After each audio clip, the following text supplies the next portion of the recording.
예, 저희들이 지난주에 야외비를 가서 야고보서를 간단하게 창조주 하나님을 생각해 봤습니다. 예, 오늘 또 야고보서를 그렇게 3개월 동안 하는데도 이번에는 우리가 행사가 있고 그래서 많이 다룰 수가 없습니다. 그래서 여러분들이 이 야고보서를 잘 보시면서 집에서 읽으시면서 이 야고보서가 우리에게 주는 유익함이 굉장히 큽니다. 특히 이 시대에 이 야고보서는 우리에게 가장 좋은 복음의 텍스트 중에 하나입니다. 그래서 여러분들이 이 야고보서를 잘 읽으시고 하나님이 여러분들을 기쁘게 사용하는 그런 분들이 되어야 됩니다. 야고보서 말씀을 읽으면서 야고보서에 나온 말씀을 잘 여러분들의 삶에 적용하면 하나님께서는 여러분과 여러분 가정의 삶을 아주 복되게 하시고 또 아주 위대하게 사용하실 것입니다. 지금은 보면 우리 가정, 우리 자녀들이 어떻게 이런 모습으로 하나님 사용하실까 이렇게 생각할 수 있지는 몰라도 지금까지 위대하게 사용됐던 기독교에 위대하게 사용됐던 모든 인물들도 다 똑같은 생각이었습니다. 그들이 감히 어떻게 하나님이 그렇게 온 열방에 그렇게 위대하게 사용하실 거라고는 누구도 생각을 못했었습니다. 단 한 사람도 그 당시에 그들의 형편은 아주 열악했고 그들이 하나님 앞에 이런 형편에서 붙잡혀 사용될 수 있는 그 아이일까 그 가정일까 이런 일들은 도저히 상상을 못했습니다. 그런데도 불구하고 하나님은 상상을 초월한 사람의 상상을 초월해서 하나님이 위대하게 사용하는 인물들이 대단히 많습니다. 그들이 사용될 수 있었던 이유는 뭐냐면 이 야고보서 말씀처럼 그들이 생활 속에서 그리스도인답게 살아갔기 때문에 하나님이 붙잡고 사용하시는 겁니다. 여러분들이 야고보서를 굉장히 귀하게 여기시고 야고보서는 5장까지밖에 없으니까 여러분들이 수시로 계속 다른 우리가 성경을 나갈 때도 스스로 다시 한번 야고보서는 계속 읽으시면서 되새김을 하는 게 굉장히 중요합니다. 그렇다면 여러분들에게 하나님 성령님께서 여러분들 역사하셔서 여러분들의 자녀들과 여러분의 가정과 삶을 윤택하고 복되게 하실 것입니다. 여러분들 혹시 재롱을 부리는 그런 동물들 많이 보셨죠? TV에서라든지 직접 보실 수도 있었을 거예요. 김동명 성도님 집에 있는 강아지가 한 마리 있습니다. 이름은 벤지라고 합니다. 아주 이 동네에서도 유명합니다. 벤지. 모르는 분이 별로 없습니다. 근데 그 벤지가 저를 굉장히 좋아해요. 보통 좋아한 거 아닙니다. 그 벤지네 엄마 아빠보다도 어떨 때는 저를 더 좋아합니다. 제가 딱 가면 저 곁을 떠나지 않습니다. 계속 제 곁에서 막 핥고 그래요. 저희 벤지가 또 저희 집도 알아요. 제가 하는 얘기가 김동명 선생님이 차를 운전하고 쫙 온대요. 오면 이제 우리 집 쪽으로 오면은 막 너무 좋아가지고 막 창문을 막 이렇게 한대요. 그만큼 벤지가 저를 좋아합니다. 근데 그 벤지하고 있으면서 야 벤지야 노래 한번 하자 하면서 노래를 해요. 노래를 잘합니다. 벤지가. 근데 그 애가 노래를 할 때는 다른 노래를 하면 따라하지 않아요. 할렐루야를 해야지 따라합니다. 할렐루야, 할렐루야, 할렐루야.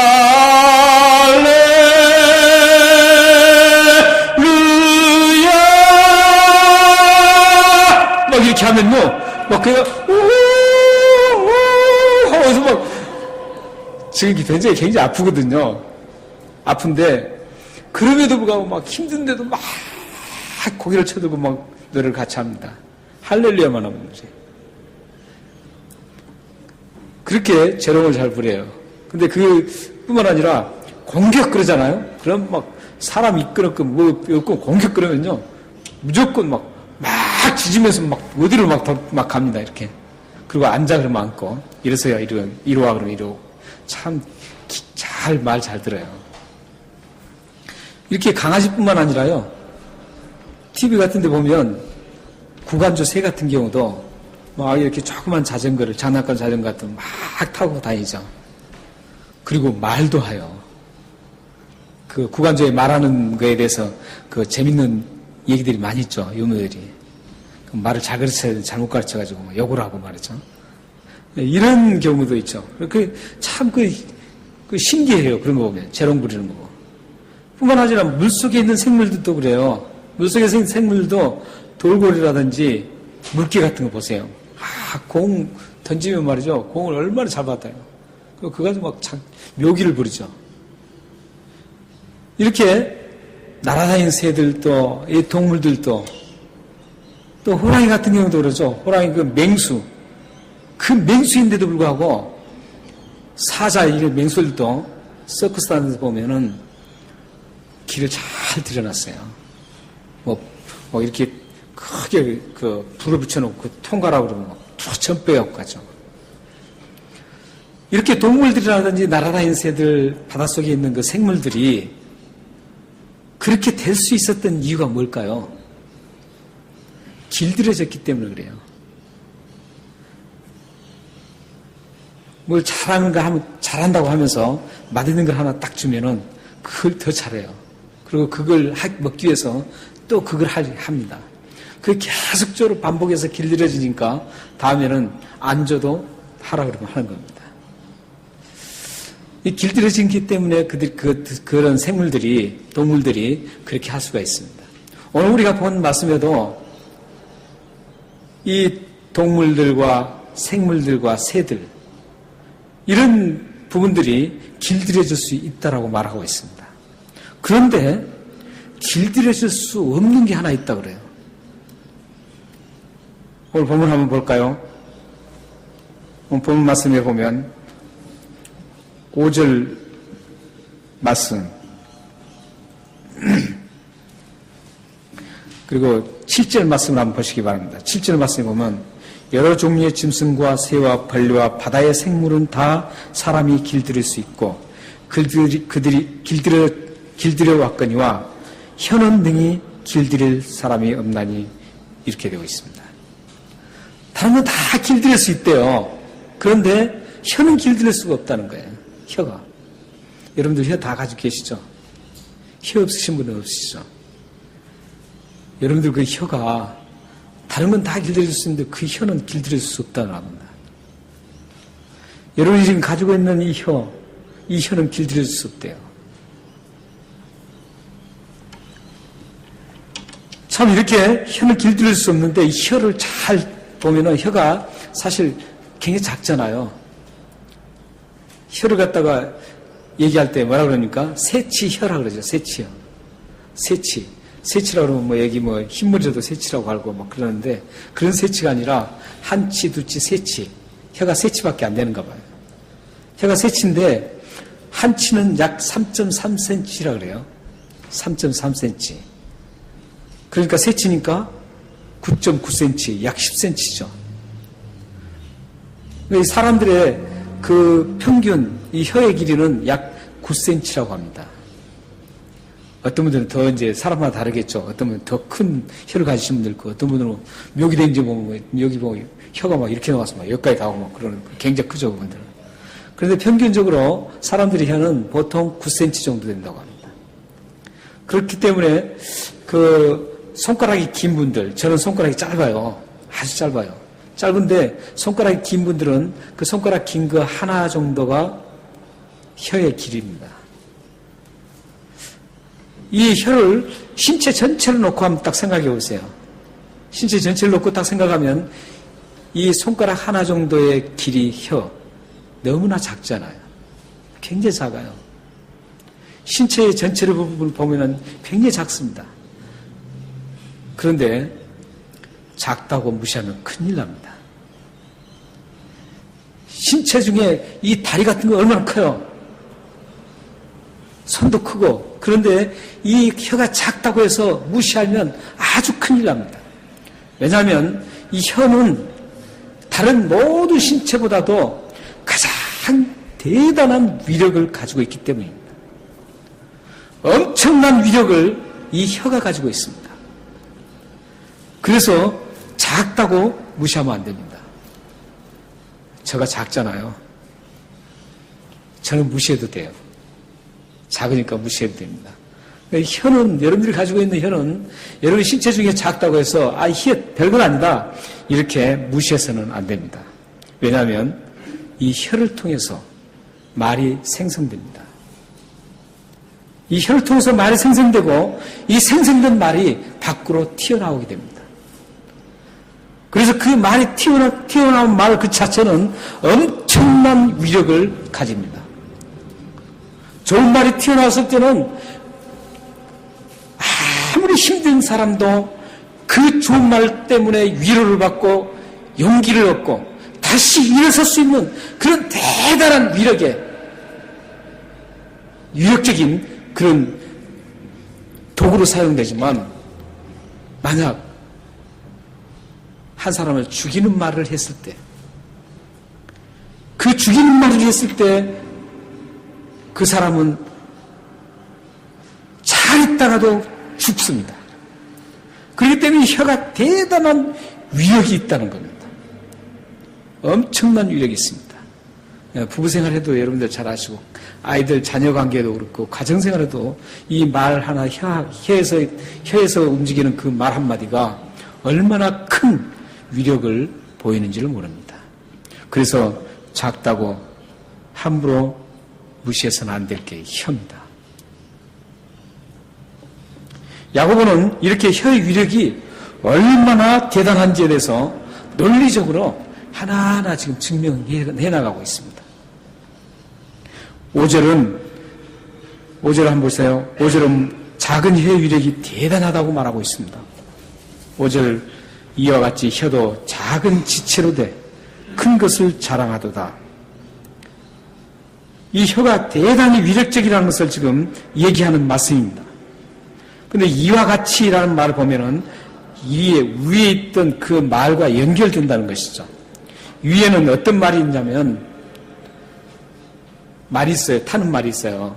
타는 말이 있는데 말을 마음대로 제어하고 데리고 다닐 수 있는 이유가 뭐냐면 말에 재갈을 하나 끼워 넣었기 때문에 그렇습니다.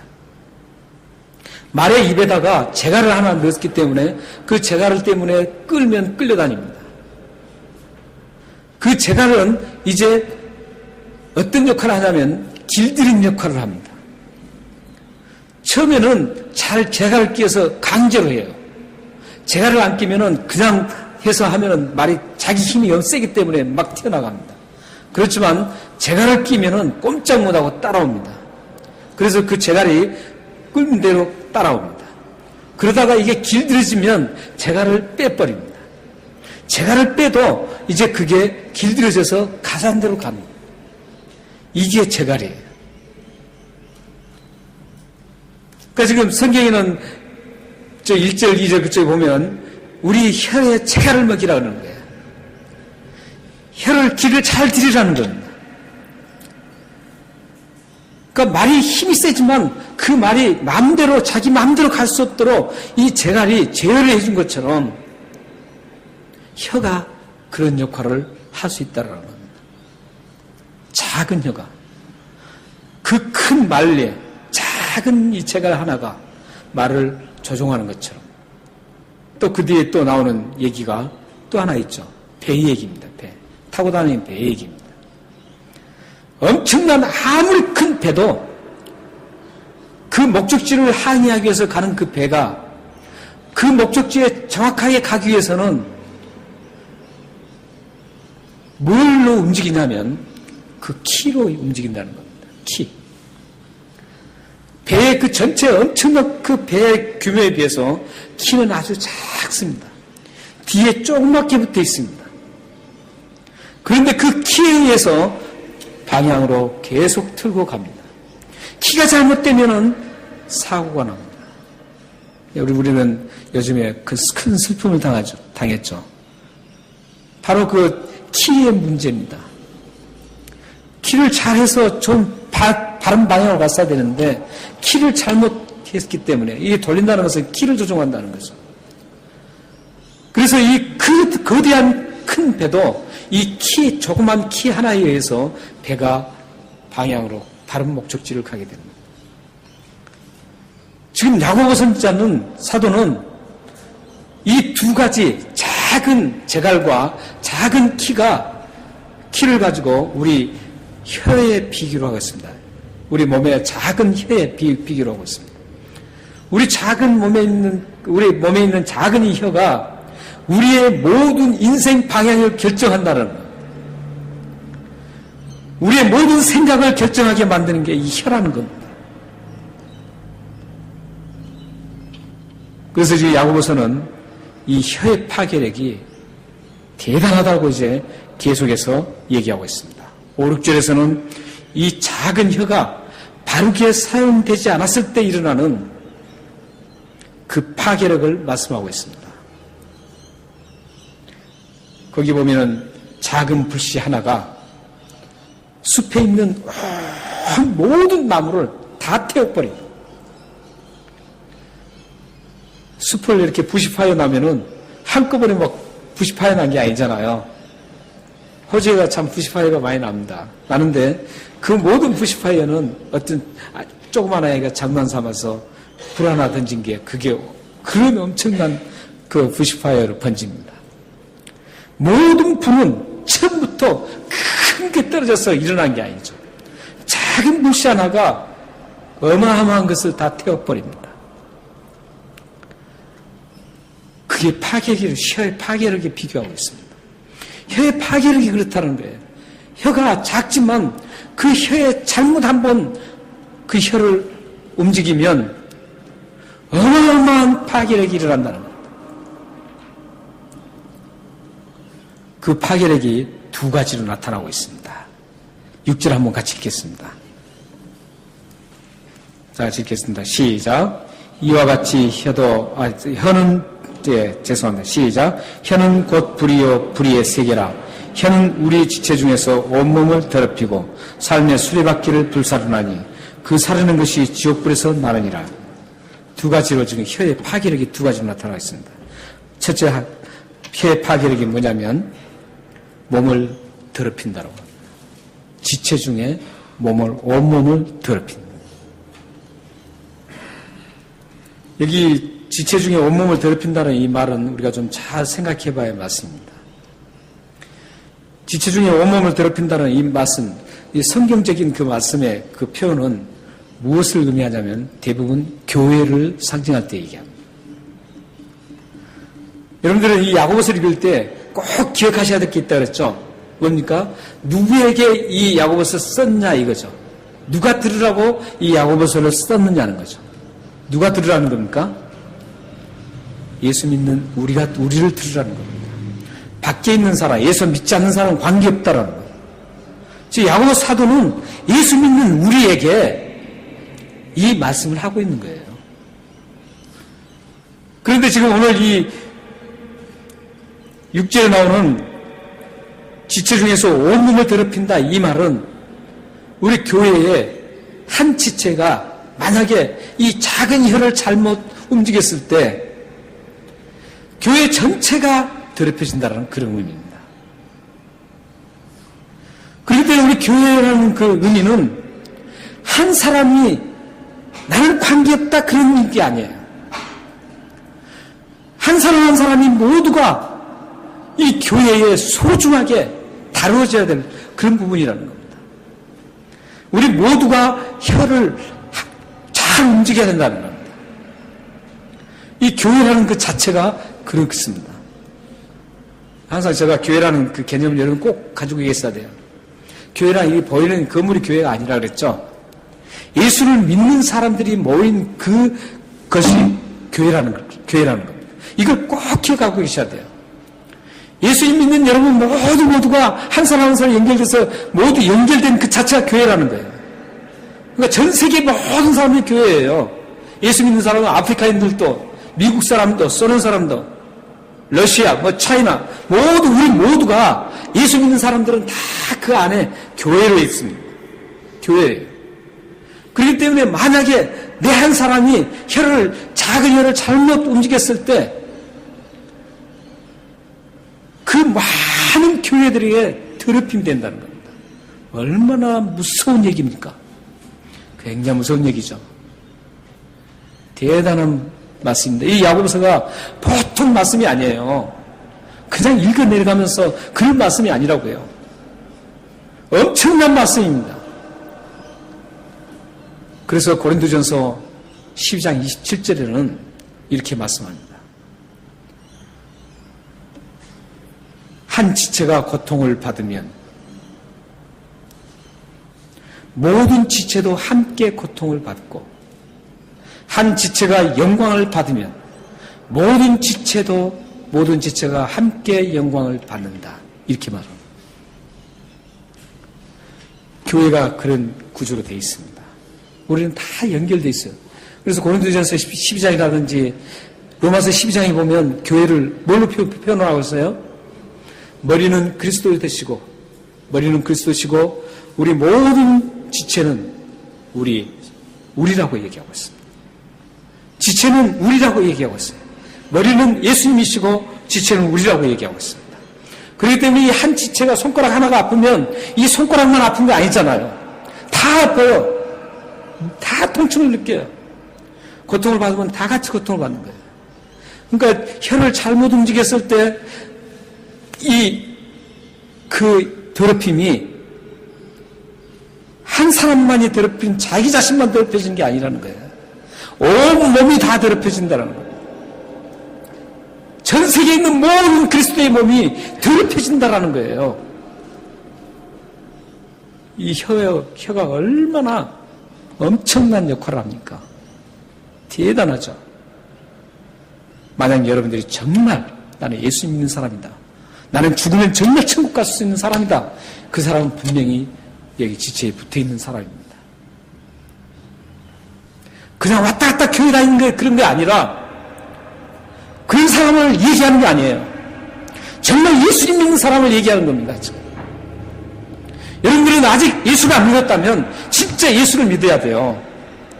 여러분 이 세상에 영원히 살 것 같아요? 아니요. 앞으로 60년, 70년 남았다고 생각하세요? 아니요. 언제 여러분들이 죽을 줄 몰라요. 이 세상 끝난다고 생각하세요? 이 세상으로 다 끝난다고 생각하세요? 아니요. 절대 아닙니다. 우리 창조된 몸을 생각해 보세요.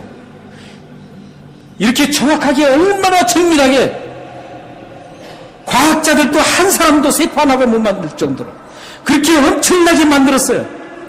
이 만든 이 몸이 단 일생으로 끝난다고 생각하세요? 아니요. 앞으로 영원한 세계가 있습니다. 여러분이 죽은 다음에 그 죽음의 문을 통과한 즉시 활짝 열리는 그 세계가 있어요. 지옥과 천국이라는 세계가 열려요. 그 두 세계가 있습니다. 여러분 아직 예수를 안 믿으세요? 여러분 믿어야 됩니다. 믿으셔야 돼요. 단순히 이 세상에서 끝난다고 생각해서 절대 아니에요. 여러분들은 꼭 그렇기 때문에 여러분들이 이 세상에서 사는 동안 정말 우리가 그리스도의 지체로 붙어 있어야 돼요. 붙어 있으면서 내가 이 혀의 움직임 하나를 신중하게 생각하고 살아셔야 됩니다. 두 번째로 잘못된 혀의 두 번째는 그 파괴력은 삶의 수레바퀴를 불사른다라고 합니다. 이 말 한마디로 말씀드리면 인생 모든 부분이 처참하게 파괴된다 이런 뜻입니다.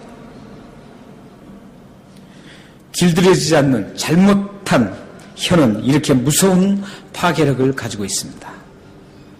공동체를 파괴할 뿐만 아니라 자신의 삶의 수레바퀴 모든 부분이 파괴되기 때문에 여러분들은 혀를 잘 관리해야 합니다.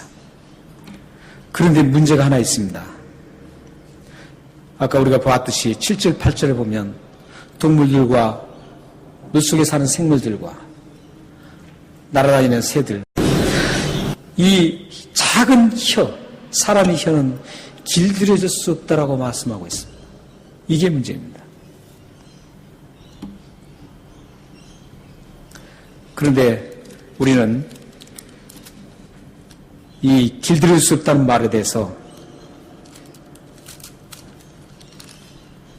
잘 살펴봐야 합니다. 만약에 혀가 길들여질 방법이 없다면 진짜 문제가 심각하죠. 제가 말씀드렸잖아요. 더럽혀지고 삶이 처참해지는데 만약 길들여질 수 없이 그대로 내버려 둔다면 얼마나 문제가 심각합니까?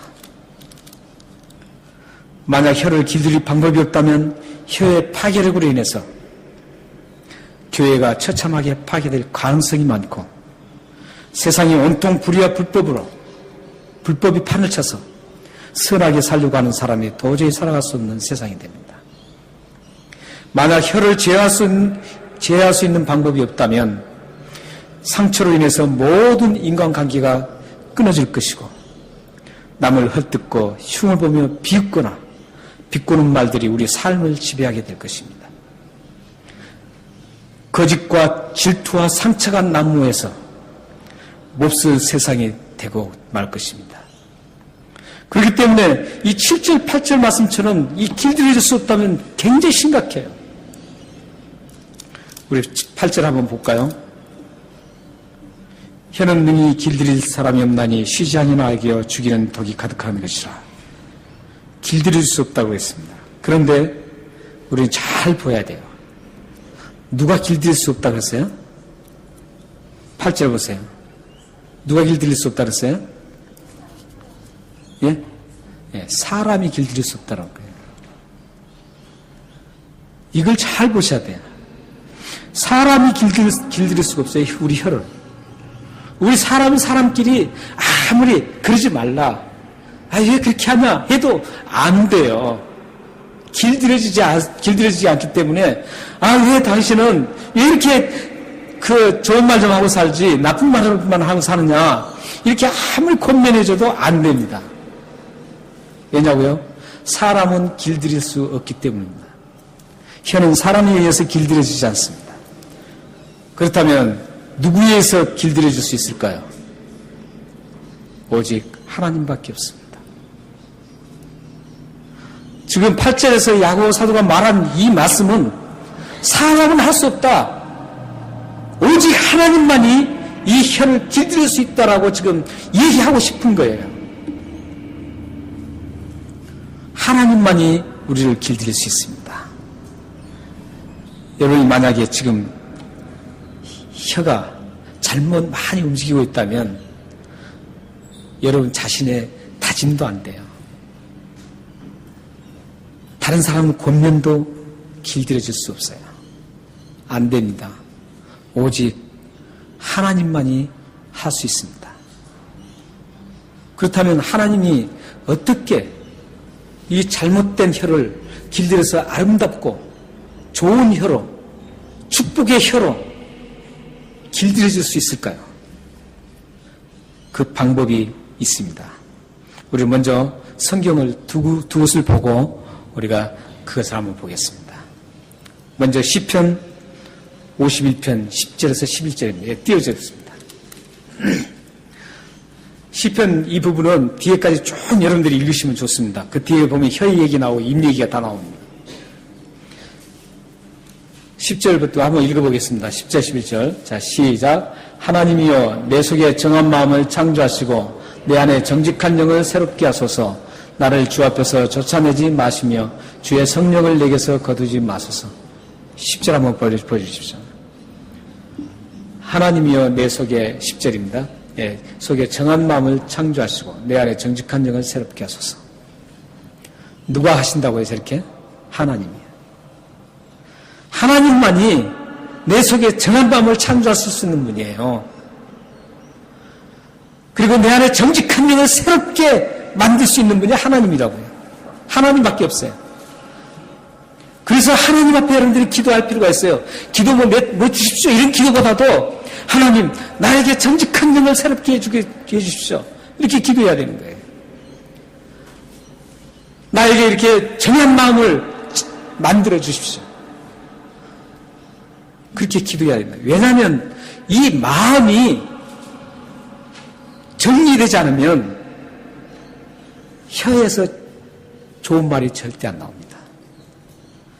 혀에서 만들어진 그 생성된 말은 마음에서 있었던 말로 나오게 되는 겁니다. 그래서 마태복음 15장 18절에 보면 입에서 나오는 것들은 마음에서 나와서 사람을 더럽게 한다고 말합니다. 입에서 나오는 말은 사람의 그 마음속에서 있었던 게 나와서 더럽게 만든다라고 마태복음 15장 18절에서 예수님 말씀하고 있습니다. 그러므로 시편 10절, 11절은 51편 10절, 11절은 우리 마음을 먼저 하나님으로부터 다듬어져야 되고 바꿔준 다음에 그 혀가 길들여지게 되어 있습니다. 혀만 가지고는 안 됩니다. 마음에서 우러나오는 거기 때문에 이 마음을 다스리는 그 마음을 새롭게 만드시고 마음을 정결하게 만드실 수 있는 그 하나님만이 혀를 길들일 수 있다는 겁니다. 여러분들 하나님 앞에 여러분들 혀를 길들이기 전에 하나님 제 마음에 있는 그 마음에 있는 것들을 깨끗하게 해주십시오. 기도하십시오. 그 말하는 사람 보면요. 말하는 사람 그 말 들어보면은 그 사람 자체를 볼 수 있는 겁니다. 거짓말만 많이 하는 사람 있잖아요. 그 사람은 분명히 그 사람 자체 본인이 거짓말 사기꾼입니다.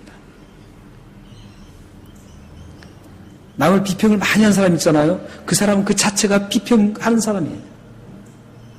왜냐하면 마음속이 그러기 때문에. 그 사람 자체예요, 그게. 말에 나오는 것은 그 사람 자체입니다.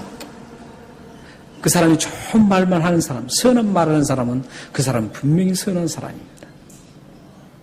아름다운 사람, 아름다운 말을 하고 다른 사람 세워주고 이런 말을 하는 사람은 그 사람은 분명히 좋은 세워주는 사람입니다. 그 말 자체는 마음속에서 일어나기 때문에 그 말 자체가 그 자체에서 그 사람의 본인이에요. 또 한 군데 보시죠. 에베소 5장 18절입니다. 다 같이 한번 읽죠. 자, 시작. 술 취하지 말라. 이는 방탕한 것이니 오직 성령으로 충만함을 받으라. 항상 제가 말씀한 것처럼 제가 오직 성령으로 충만을 받으라 이 부분에 오해를 하지 말라 그랬죠. 오직 성령의 지배를 받으라 이거예요. 그러니까 술 취하면 방탕해요. 그래서 말도 막 나와요. 그렇지만 성령의 지배를 받으면 말이 막 나오지 않습니다. 성령의 지배를 받으면 하나님의 지배를 받아야 되는 것이죠. 그럴 때 여러분들이 만약에 내가 지금 막 후회하는 것들이 많다. 우리 그러지가 많잖아요. 얘기 실컷하고 와서 딱 뒤로 돌아보면 내가 왜 그런 일이 말을 했던 거 후회하게 되죠. 그리고 하나님 앞에 죄송스럽고 고민이 되고 막 이러죠.